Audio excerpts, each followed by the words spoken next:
Doktor, menda odam papilloma virusi aniqlandi. Ginekolog shifokorim bu virusni davolash uchun bir qancha dori-darmonlar tavsiya qildi.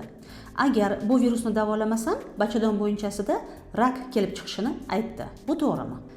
To'g'ri, bachadon bo'yinchasining rakini sababi odam papilloma virusi ekanligi isbotlangan.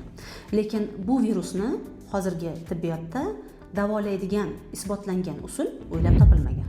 Agar sizda odam papilloma virusi aniqlangan bo'lsa, faqatgina u virusning bachadon bo'yinchasi to'qimasiga ta'sirini bilish uchun pap test, ya'ni Papa Nikolau bo'yicha mazok topshirishingiz kerak. Pap test natijasi yaxshi bo'lmasa, unda ham virusga qarshi davo tavsiya etilmaydi. Uni maxsus usullarini malakali ginekolog shifokori bilan maslahatlashishingiz mumkin.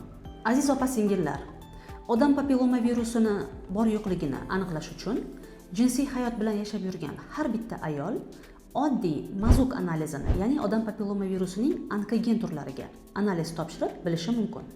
Agar siz jinsiy hayotda yashab yurgan bo'lsangiz va o'zingizda odam papilloma virusi bor yoki yo'qligini aniqlamoqchi bo'lsangiz, hoziroq Directga murojaat qiling.